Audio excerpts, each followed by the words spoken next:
Okay, so tonight, Be'ezras Hashem, we're going to be continuing with our series of shirim on the teachings of Rabbi Yitzchak, Meir, Morgenstern, Shlita. And tonight, what we're going to be entering into is a sugya that's really going to carry us through at least the next 3 or 4 shirim. Each shir is going to be a particular expression or application of this idea. Tonight's going to be the first expression of this idea.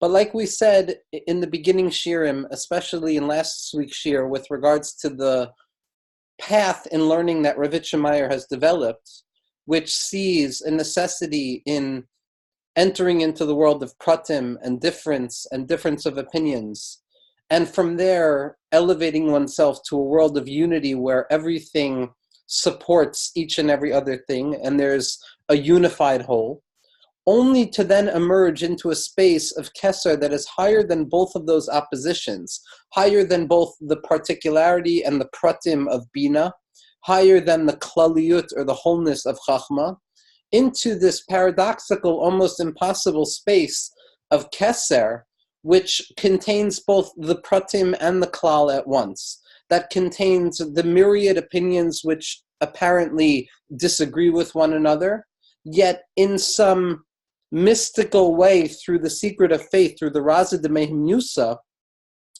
all of the differences of opinion, not only do they not negate the unity of everything, but it is specifically through the pratim themselves. It is specifically through that moyach of bina, that ability to descend into difference of opinion, that we emerge with a picture that is greater than the sum total of its parts. So that the tachlis for Rav Meir, which is the space of Keser, which is the space of Reisha Below Isyada, the unknowable head, which we're going to discuss in a future shir, is that it contains the oppositional balance of both disagreement and separateness, as well as unity and agreement, to the extent that the separateness and the pratiyut of Bina, where each and every opinion is saying something different, doesn't negate the unity and the wholeness of Chachma, where everything is saying the same thing, but rather the pratiyut and the disintegration and all of the separateness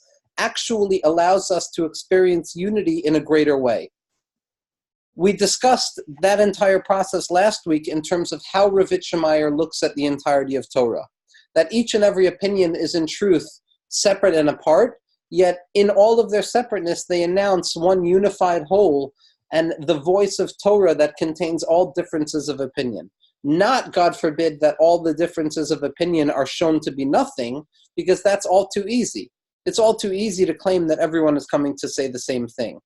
What Rav Meir is showing is that while each and every person says something different, that difference gives birth to a whole picture that is greater than anything that we could have ever imagined.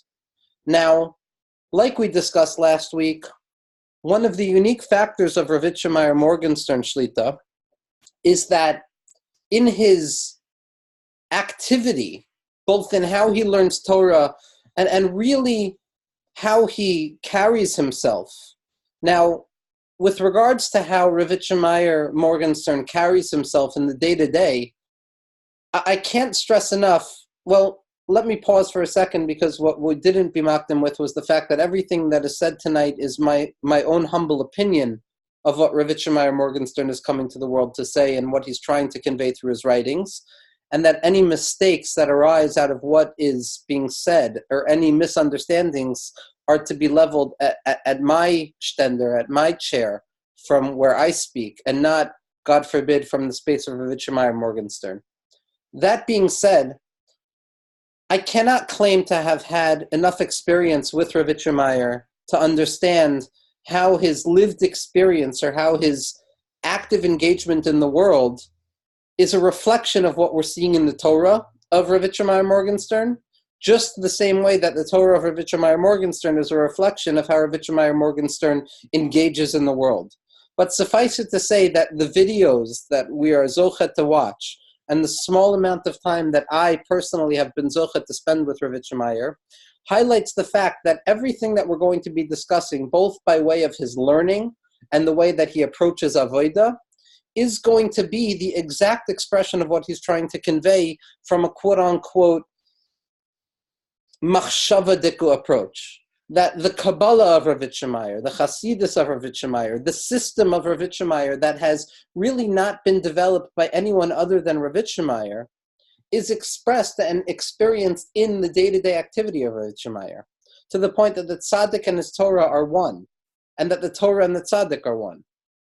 But like we said last week, not only does Rav Meir Morgenstern learn the Torah in a way of entering first into the bina of all of the different pratim, and then going up to the chachma of all of the different pratim saying the same thing, and from there moving to a level of keser, where difference and sameness, or unity and separateness, act in unison and dance together to create a picture that is greater than the sum total of its parts.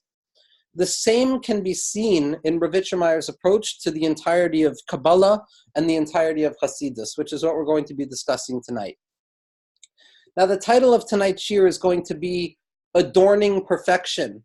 Adorning Perfection is the closest translation that I could come to with regards to a phrase that is not found anywhere else other than in the writings of Rav Meir Morgenstern, which is the concept of a tosefes kishut, an additional adornment. A kishut, as we're going to see, is synonymous almost with applications of jewelry or beautification to something that is already beautiful. Now, the word kishut is very specific because, as we're going to see, kishut is the attempt to make something that is already as beautiful as it can possibly be even more beautiful. Now, when a person confronts a thing that is shalem, or a thing that is whole, any attempt to add upon wholeness is also a detraction or claiming a chisaron in the previous sense of shlemus. For me to claim that wholeness becomes more whole, or wholeness becomes more perfect, then what I would already be claiming is that the wholeness that I was dealing with prior to this new perfection was deficient, that there was a chisaron, because only something that is lacking can at first glance become more full. Now, Rav Shmuel Ehrenfeld Shlita, the Talmud Mufak, amongst other Talmidei Mufhakim of Rav Meir, spends time in his second volume of Kitzeis HaShemesh on the Hakdama of Rechovas Hanahar, explaining why this word kishut is fundamental to understanding what Rav Meir is coming to say, and that's something we're going to come to soon. Rav Meir Morgenstern starts off with a question of why was the world created, or what purpose was the world created for? Now here Rav Meir is not creating inquiries or philosophical speculation of his own, but rather he is following in the path of exactly what is explicitly written by Reb Chaim Vital Slusi Agan Aleinu in the Hakdama in the beginning of Eitz Chaim Kadisha, quite possibly the fullest expression of the Kabbalah of the Arizal. The question is, for what purpose, or what purpose drove God, so to speak, to create the world?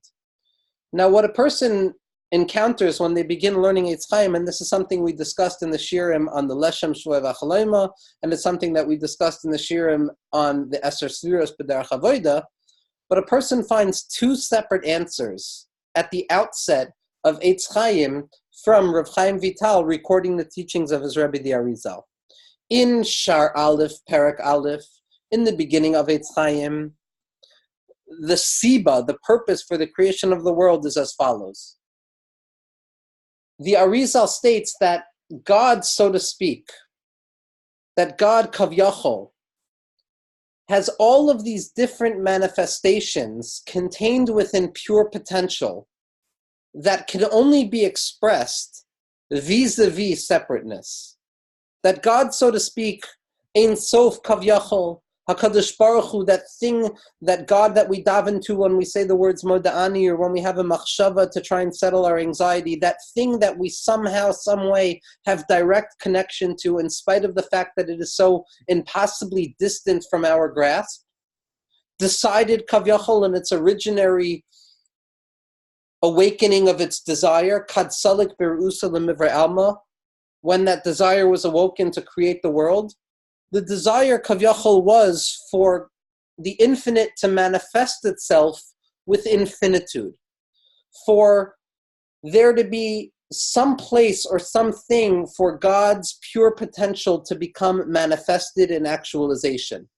And as the Arizal says, based on the Zohar HaKadosh and Parshas Bo, HaKadosh Baruch Hu has all different types of names through which he can be referred, Kavyachol. Rachum, V'chanun, compassionate, and long-standing, and chesed, and gvura, and kind, and harsh, and tiferes, and beautiful. But prior to any other thing aside from godliness, there's no one to recognize these different midos, these different modes of governance or experience. So what arose within the infinite desire of HaKadosh Baruch Hu was to create a space that would be viable or receptive to the different modes of expression of HaKadosh Baruch Hu. So the first reason that the Arizal gives for the creation of the world is for HaKadosh Baruch Hu to take that which was within potential and to allow it to be fully manifested. That's Aleph. Beis is what the Arizal writes in Shar HaKlalim. Shar HaKlalim is a perek within the Sefer of Eitz Chaim, which is somewhat placeless. It's not clear exactly where this perek or this shar of Shar HaKlalim should be placed, whether at the beginning of the Sefer or in the middle of the Sefer. Nevertheless, what we find in Shar HaKlalim is an entirely different reason, at least an apparently entirely different reason for the creation of the world. There, what the Arizal writes, or Rav Chaim Vital records the name of his Rebbe, is that the purpose for the creation of the world, as far as the human mind is capable of comprehending, is the fact that choika tov lehetiv, that the fundamental and ontological nature of the truly good, the capital G good, the Toiv Ha'amiti, HaKadosh Baruch Hu b'chvoidu ba'atzmo kavyachol, that the truest nature of good is to bestow good upon its creations, and that goodness needs to express itself to further its goodness, and that the reason HaKadosh Baruch Hu created the world was for human beings to experience goodness in a fuller manifestation. Now, the Ramchal, Rav Moshe Chaim Litzato, is the one who really took this opinion of the Arizal as recorded by Rav Chaim Vital in Shar HaKlalim and placed it at the crown of his system, famously stating that this was the true purpose for the creation of the world, as he expresses in his Perush on Sefer Otzros Chaim. Nevertheless, what we have in front of us is a contradiction in terms based on the reading of the Arizal as to the purpose for the creation of the world. On the one hand, the world was created so that God, Kavyachol, God, so to speak, can take that which was within potential and fully express it. And on the other hand, we have a perspective as recorded in Shar HaKlalim in Eitz Chaim that states that the purpose of creation really had to do more with creation itself, that God wants to bestow good upon its creations, and the fullness of goodness is only when God creates something.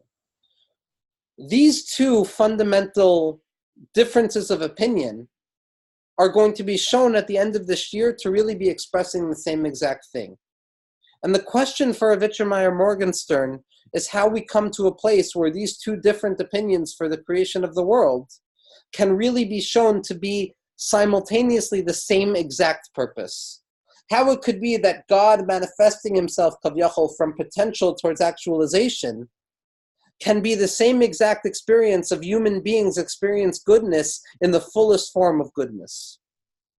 The way Rav Meir comes upon this idea is as follows.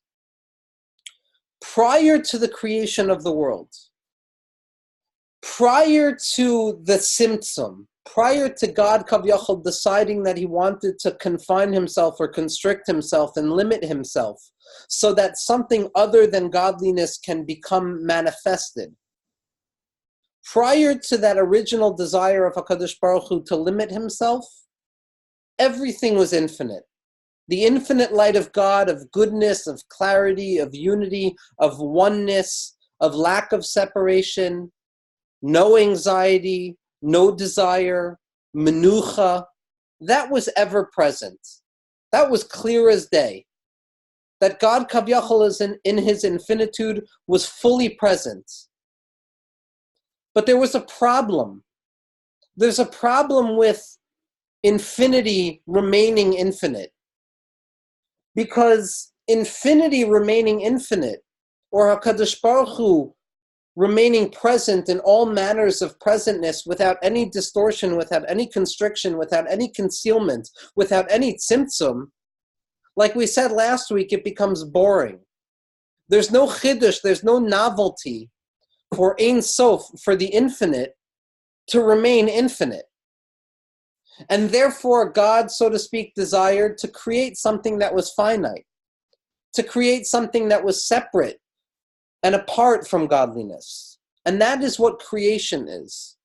Tzimtzum, or the creation of the worlds and the creation of experience as we know it, was a descent away, a movement away from HaKadosh Baruch Hu's infinitude, from HaKadosh Baruch Hu's annihilating unified light, so that separateness could begin to take shape.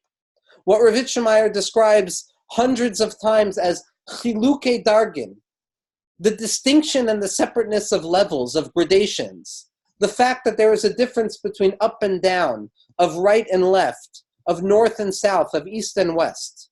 These distinctions, these chiluke dargin, this separateness, this apparent duality or concealment of godliness is what emerges into existence once HaKadosh Baruch Hu decides to conceal himself. And when we look at the Mekubalim, when we look at the different Meforshim, and Rav Meir is able to prove this from any source he wants, like we spoke about last week, where Rav Meir, Morgenstern, Shlita points this out from the Vilna Gaon and the students of the Baal Shem Tov and Chabad. And I'm going to take this opportunity to apologize and rectify a mistake I made last week when I stated all of the major influences of Rav Meir Morgenstern. I stated the Rashash and the Torah Chacham, and the Balatanya, and Rav Aaron Halevi, and Rav Yitzchak Isaac of Hammel, and the Vilna Gaon, and Rav Yitzchak Isaac Chaver, and Rav Menachem Mendel Mishklov, and the Leshem Shabbat Chalaima.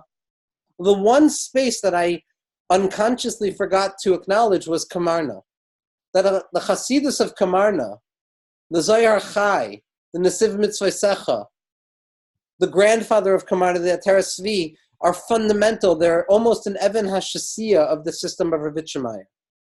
Now, all of these systems of thought, what they all announce in unison is that the purpose of the world, the purpose of experience, is that HaKadosh Baruch Hu limits himself and allows himself to become manifest in creation as separateness, down to the Nakuda of what we experience as anxiety and difficulty and suffering, and the Yisurin that each and every individual experience in their own relative space at each and every level of the day. All of that is revealed so that it can eventually elevate itself back up to the infinitude or the Ein Sofiyut that existed prior to the creation of the world. That the purpose of creation is for Hashem to descend out of the infinite, to descend out of the Ein Sof through the Tzimtzum, so that creation can begin to take shape, so that separateness can begin to take rulership over our experience, so that Hester and concealment are present in our everyday life. And the goal of that Hester, the goal of that historical process, is to elevate itself back up to the infinite as it was prior to the creation of the world. So that if one was graphing the procession of creation, you begin with the infinite, you descend slowly but surely through finitude, through constriction and gradation, only to elevate oneself back up to infinity, to reveal that all separateness and all concealment and all darkness was truly part of the infinite plan. Now, Rav Meir has a very big kasha on this. The kasha is as follows. If the purpose of creation was for the infinite, for Ein Sof to manifest itself in finitude, only for the purpose of eventually rectifying itself and moving back towards the Ein Sof that it originally came from, what in the world is the purpose of this entire game? In other words, if the entire purpose of creation was for creation to elevate back to a place from before creation, if the entire purpose of limitation was come back to the place of unlimitation, then what is the purpose of all of this if we're simply returning back to where we came? What is the necessity? What is the purpose of all of the difficulty that is experienced in separation?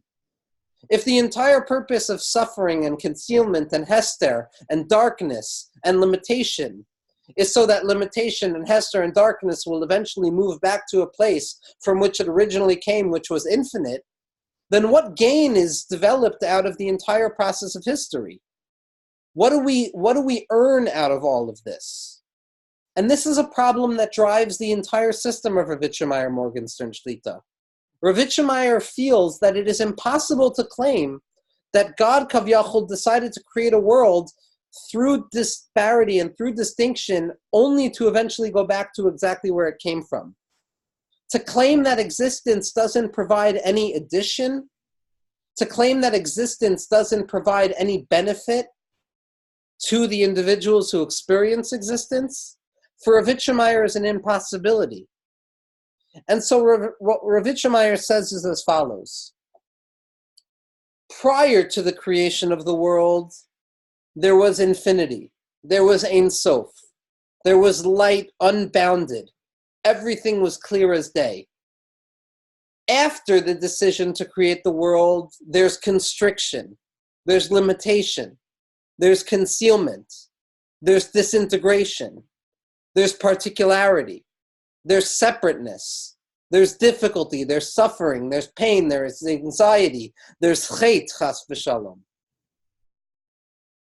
But the purpose of creation is to take all of those levels, to take all of those difficulties, to take every idea that is possibly associated with gvul, with limitation, and to bring it back to a place of infinity, to allow it to rectify itself and elevate itself back to a place of infinity, so that after everything is said and done, at the end of history, when limitation takes itself back to a place of the unlimited, when gvul elevates itself back up to a space of bilti gvul, what we will be capable of revealing is that even the bilti gvul, even the gvul, even the disintegration, even the difficulty, even the darkness is part and parcel of the infinite.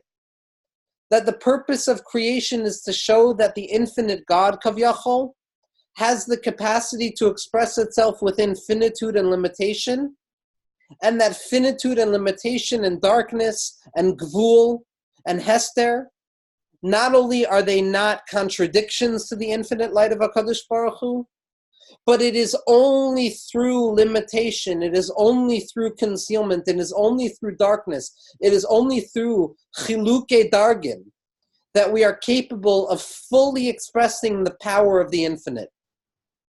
That when the infinite is infinite, when Ein Sof is Ein Sof, there's no novelty involved in the fact that there's no suffering.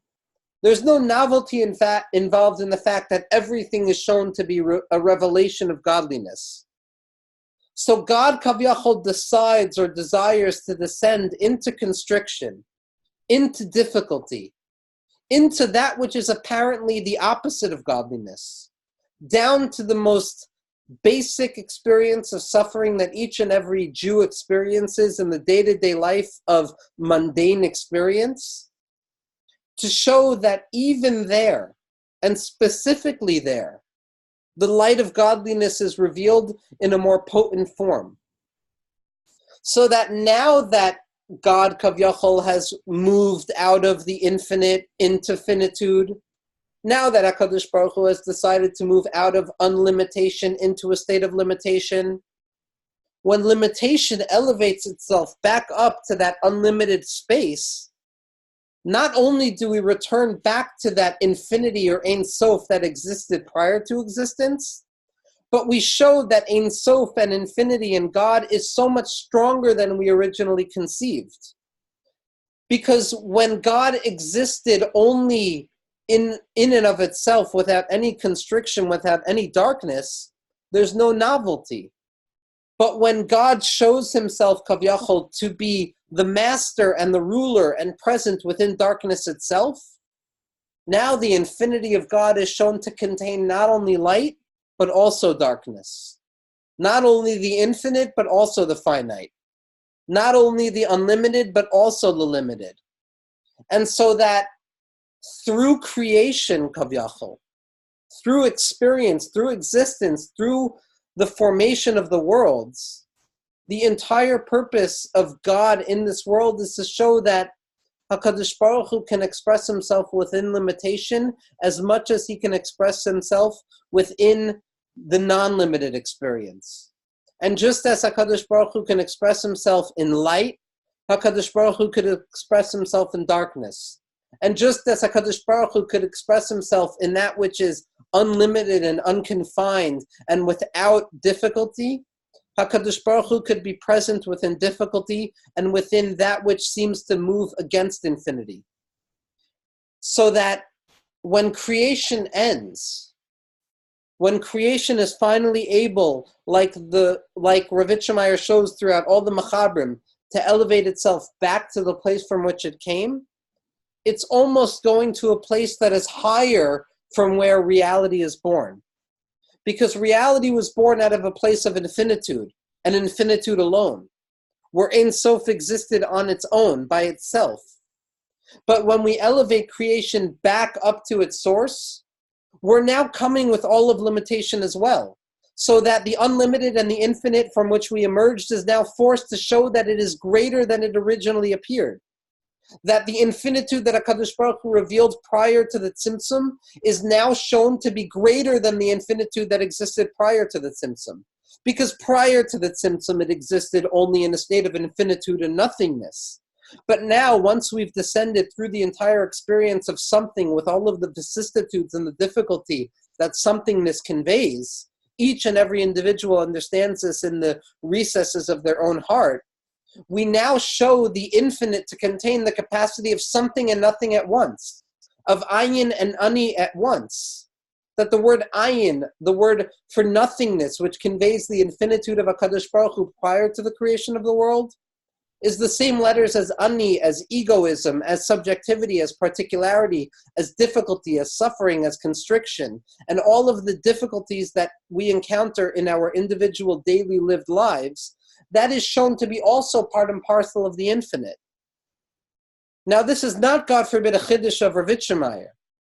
The Rebbe Rashab writes befeirush, and Ravitcher Meir and his Talmidim use this as a source text whenever they're describing this idea. And when I say that this idea is expressed countless times in the writings of Ravitcher Meir, I mean it literally. This can be found in every mimer almost, in every sefer that Ravitcher Meir or his Beis Medrash has published. That the purpose of creation is to take the bilti gvul, to take that which appears to be infinite, force it into the finite, force it into that which is oppositional to it, into its hepuch, to show that at the end of the day, the infinite contains both darkness and light, that the infinite contains both infinity and finitude, that the unlimited contains both unlimitation and limitation at once, thereby revealing that we can understand even a greater level of HaKadosh Baruch Hu's unity. And that is the Tosefes Kishut. That is the additional adornment. The question is, for what purpose was creation created? If at the end of the day, everything reverts back to what it was prior to creation. What purpose does the infinite descend into finitude? Why does the bilti gvul descend into the gvul? It's to show that even the gvul is bilti gvul. That even that which appears to be opposite of HaKadosh Baruch Hu is in truth HaKadosh Baruch Hu.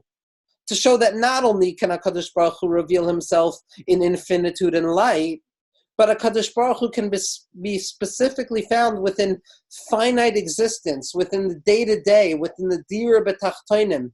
Each and every person, leiv yodea maras nafsho, what is included in the phrase dira betachtonim, the dwelling place in the nether realms. That includes each and every anxious thought that each and every individual has ever experienced.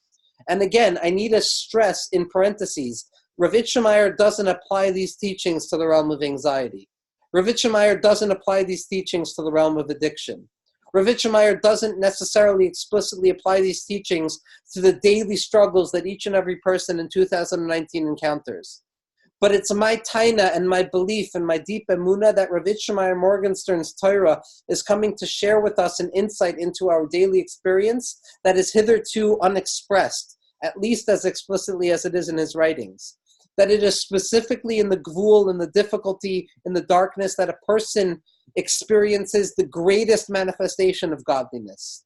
Because when a person can say that HaKadosh Baruch Hu is here also, B'dira b'tachtoinim, in the lowest realm of our experience, what we're doing is we're emboldening and we're enlarging and we're adorning the unity that existed prior to the creation of the world. Because now when history is all said and done, when each and every human experience is all said and done, what we've shown is that infinity is not only infinite, but the finite is infinite as well. That God is not only light, but God is darkness as well. That God is not only clarity, but HaKadosh Baruch Hu is concealment as well. Thereby boldening and enlarging and intensifying and making so much larger than humanly imaginable the koach of the infinite. The fact that there is nothing, no hester too dark, no concealment too hidden, that is not a gushpanka, is not a stamp of HaKadosh Baruch Hu in the world. Now, the way that Rav Meir shows this, and this is going to be an entryway into the future shirim that we give, is again based on what the Arizal writes explicitly at the beginning of Eitz Chaim. Rav Meir writes the Arizal, writes as follows: that the purpose of creation was for HaKadosh Baruch Hu to express His name Kavyachol, for the Shem Havaya, the Yud Kei Vav Kei, the Tetragrammaton, the four-letter name of HaKadosh Baruch Hu, which as long as we exist and as long as existence exists, cannot be expressed verbally, but only through the veil of writing of the words Aleph Daled Nun Yud or Adnus. The Shem Havaya, the four-letter name of HaKadosh Baruch Hu, is the grounding principle for the entirety of existence, of Shavisi Hashem Lenegdi Tamid, and it's also the grounding principle of the entirety of the writings of the Arizal and what we might refer to as Pnimius HaTorah. Now, when the Arizal is trying to describe what the Shem Havaya, what this Tetragrammaton actually means, he doesn't work on a definitional proposition because we can't define the word, but he works on what the expression of the word sounds like. Havaya, existence, being. And what the Arizal writes in the beginning of Eitz Chaim is as follows. And this is brought down mamish lahalacha in the Shulchan Aruch as well as in the Tur of what a person should contemplate when they say the four-letter name of HaKadosh Baruch Hu. That Havaya of Yud Kei Vav Kei means as follows. Haya, Hove, V'yihiyeh. Was, is, and will be.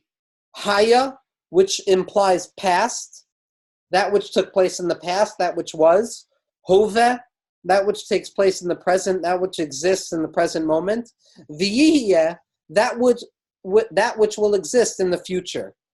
Now, the way the Arizal reads the Shem Havaya, this four-letter name of HaKadosh Baruch Hu, is as follows. Haya, Masha Haya Kodem Habriya. Haya means that which was prior to the creation of the world, when God existed as infinite, as Ein Sof, without any limitation. Hove, that which is how HaKadosh Baruch Hu expresses himself to human beings in the limitation of history, in the limitation of existence. How we experience God through chiluke dargin, through the distinction of limitation and levels, of pratiyut, that which appears to be separate and a part of the whole. V'yihiyeh, and here the Arizal is most descriptive, and this becomes the crowning jewel in the system of Rav Meir. The Arizal writes as follows: Ma sheyihiyeh, that which will be, acharei shenishapech lema shehaya, after things revert back to that which they were. That Haya, Hove, V'yihiyeh implies past, present, and future, which is a reversion or a return to that which existed prior to existence. Now here's where Rav Meir asks the kasha that we began with. What purpose, what game is HaKadosh Baruch Hu playing with us?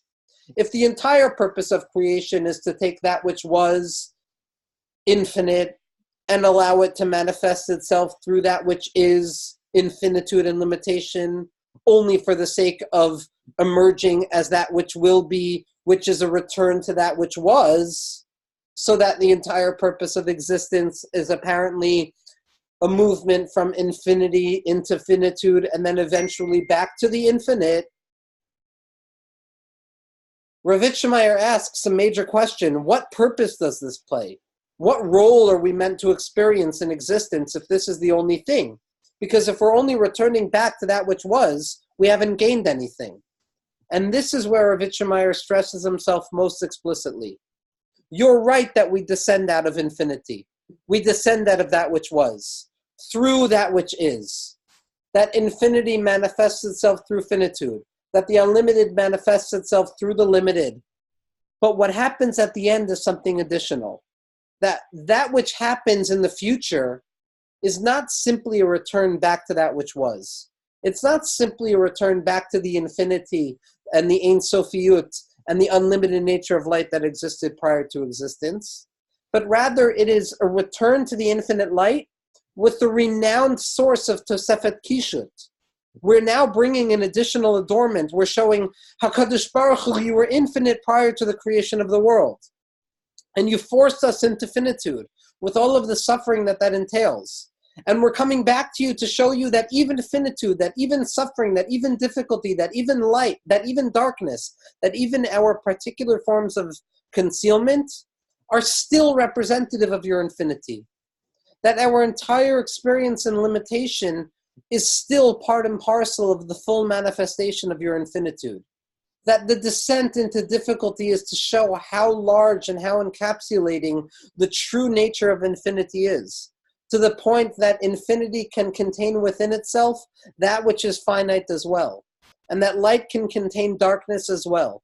And we're returning to HaKadosh Baruch Hu at the end of our experiences, at the end of creation, and we're showing that when we return back to that which was, when we take life back to what was before creation, to that space of infinite potential, of that oceanic sense, that Yam HaChachma, that place of full unity, what we're showing is that that contains within itself difficulty as well. And that it's specifically that difficulty that we bring to HaKadosh Baruch Hu that shows how deeply infinite God is. Because when the Jewish people, when the world is capable of testifying to the fact that everything that appeared to be opposite of God is also an expression of God, the concept of godliness is now endowed with a completely additional compartment, which is the fact that darkness itself bespeaks light, and that limitation bespeaks the unlimited, and that finitude bespeaks the infinite, and that difficulty bespeaks menucha. And this is what Rav Meir's entire system is coming to show, that it's specifically within limitation that we have the capacity of deepening the expression of the infinite. That acharei sheyashapech lama shehaya, after existence reverts back to that which was prior to existence, we now come armed with the ability to add an adornment to HaKadosh Baruch Hu, to show that HaKadosh Baruch Hu's infinity from before creation is now bejeweled and shown to be even stronger because it's wearing the crown of limitation. That the infinite is now more infinite because it contains the finite within itself as well. This is what we're going to be discussing throughout the next series of shirim. Throughout all of the different shirim, we're going to be looking at different iterations of this idea. What we can return to before ending tonight's shir is the stira that we brought up in the beginning with regards to the purpose of creation, according to the Arizal. On the one hand, the purpose of creation was for HaKadosh Baruch Hu to manifest his potential within actualization, to take that which is apparently infinite and allow it to become finite. And on the other hand, we see that the entire purpose of creation is so that human beings will benefit from the goodness of God in the fullest way possible. And what Rav Meir says, and he's not without precedent in this, the Leshem Sheva Chalaima, the Rashash, precede him in this, is that the two opinions are saying the same thing. That HaKadosh Baruch Hu removing himself out of the infinite and applying himself within limitation is the true goodness that human beings will ever experience. Because we become the vehicles of disclosing that greater level of infinitude. We become the vehicles or the vessels or the kalim through which HaKadosh Baruch Hu is able to show that not only do I exist in infinity and light, but I also exist in darkness and limitation. And when we take ourselves and our own experiences and elevate them back up to the deep truth of infinity, what we are doing is we are becoming the crown of HaKadosh Baruch Hu Kavyachol. We are the limitation of HaKadosh Baruch Hu that shows that the infinite contains limitation as well.